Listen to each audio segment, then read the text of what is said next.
வணக்கம் பரீட்சை exam page number 11 lesson 2 part 2 வாக்கியனா சென்டென்ஸ் வாக்கியம் யஹ் இது வஹ் அது ஹை அப்படிங்கிறது ப்ரெசன்ட் டென்ஸ் நிகழ்காலத்தை குறிப்பது யஹ் ஆம் ஹை யஹ்னா இது ஆம் மாம்பழம் யஹ் ஆம் ஹை இது மாம்பழம் யஹ் கியா ஹை இது என்ன கியானா என்ன யஹ் ஆம் ஹை இது மாம்பழம் யஹ் கிதாப் ஹை கிதாப்னா புக்கு புத்தகம் யஹ் கிதாப் ஹை இது புத்தகம் யஹ் கியா ஹை இது என்ன யஹ் கிதாப் ஹை இது புத்தகம் அடுத்து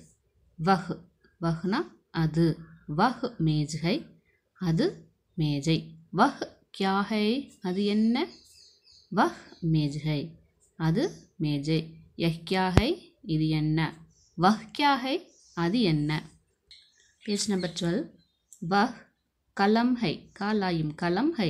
அது பேனா வஹ் கியா ஹை அது என்ன கியானா என்ன அது என்ன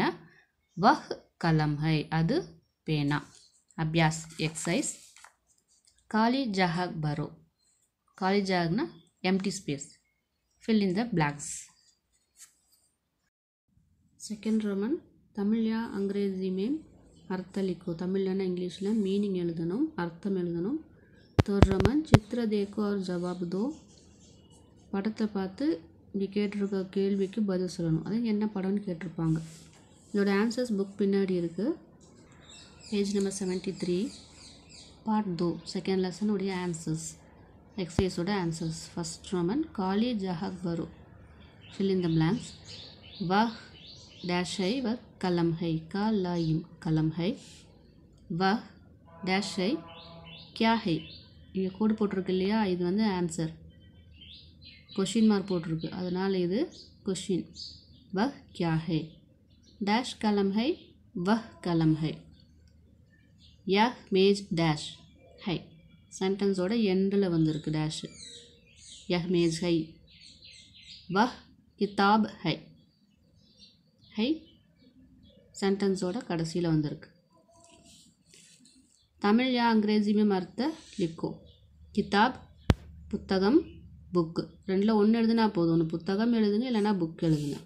மேஜ் மேஜை டேபிள் கலம் பேனா பென் கியா என்ன வாட் சித்திர தேக்கோ और जवाब दो இங்கே படம் கொடுத்துருந்தாங்க இல்லையா புக்கு யஹ் கியா ஹை யஹ் கிதாப் ஹை இந்த கொஷினில் யஹ் இருந்தால் ஆன்சரில் யஹ் தான் எழுதணும் யஹ் கியா ஹை பேனா கொடுத்துருந்தாங்களா யஹ் கலம் ஹை யஹ் கியா ஹை டேபிள் கொடுத்துருந்தாங்க யஹ் மேஜ் ஹை இப்போ இதை எப்படி படிக்கணும் எப்படி மனப்பாடம் பண்ணி ஞாபகம் வச்சுக்கணும்னு பார்க்கலாம்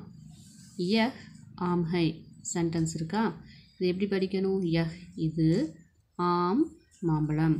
யஹ் ஆம் ஹை யஹ் மாம்பழம் ஒரு 5 டைம்ஸ் சொல்லி மனப்பாடம் பண்ணணும் அந்த மாதிரி ஒவ்வொரு சென்டென்ஸையும் மனப்பாடம் பண்ணணும் அடுத்தல என்னென்ன இருக்குது யஹ் கியா ஹை இது என்ன அப்போ யஹ் கியா ஹைன்னு எழுதிக்கிட்டு அது பக்கத்தில் இது என்ன யஹ் கியா ஹை இது என்ன நீங்கள் இங்கிலீஷில் மனப்பாடம் பண்ணுறதா இருந்தால் வாட் இஸ் திஸ் यह क्या है व्हाट इज़ दिस यह क्या है व्हाट इज़ दिसனு 5 டைம்ஸ் எழுதுங்க அது படிச்சிங்கன்னா மெமரி ஆகிடும்